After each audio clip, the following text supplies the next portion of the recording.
Hey gents, in today's video, we're going to go over the undeniable truths behind modern society's interracial dating. I'd have just the right example to make you understand. My high school sweetheart's name was Jill.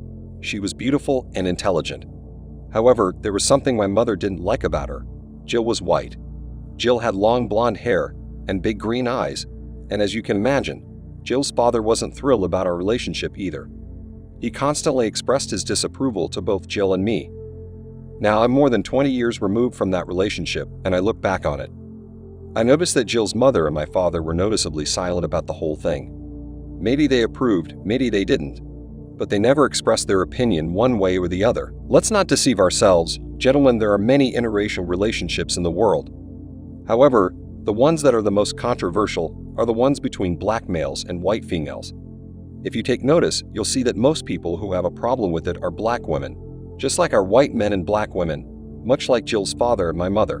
And if you pay attention, you'll also notice that in high school-aged interracial relationships, the battle lines are drawn similarly. White fathers and black mothers are almost always the most vehement dissenters when their daughters date black boys, when their white daughters date black boys. So now the question becomes, why is this? Why is it that black mothers and white mothers are comparatively silent, while their spouses are not? We're going to talk about it from each parent's point of view. First, let's start with the white father. When Rose and I first started talking, she told me that her parents would love me if I met them, and that they would have no problem with our relationship. I responded by saying of course they wouldn't have a problem with me being black. You're past the wall. She laughed and said I was harsh, but she knew I was right.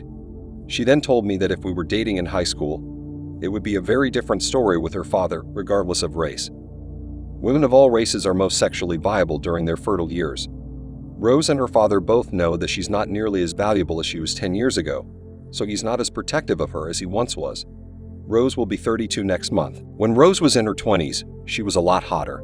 Now she's a grown woman and she doesn't live at home anymore, which are both factors in terms of why her father doesn't feel the need to protect her anymore. But the fact remains that because she's not in her prime, her father is much less invasive concerning her relationship with me. However, for pretty young white girls who are in their sexual prime, there are three main reasons why white fathers are so opposed to their daughters dating black boys. It has nothing to do with racism.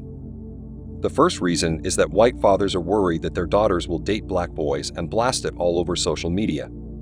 They're worried that she'll post pictures and videos of her boyfriend, and that it will reflect poorly on them. Let's not get it twisted.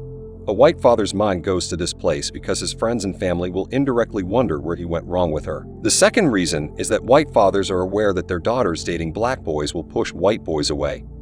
If she continues down this path, she will struggle to have a successful relationship with a high-value masculine white male. This is because white men often see interracial dating as a deal breaker. The third reason is that, if she has a mixed-race kid, a white father knows her long-term relationship options are limited to either black men or weak white men, neither of which, in his mind, are good options for his daughter. White fathers are keenly aware of the sexual marketplace, and he knows that if his daughter has a reputation for dating black guys, the only way she'll be able to attract a white male is to move out of town and delete all of her social media accounts. A lot of white girls do once they hit the wall. Anyway, that's all for today. Don't forget to like, comment, and subscribe to my channel. It motivates me to create more content for you. See you next time. Cheers.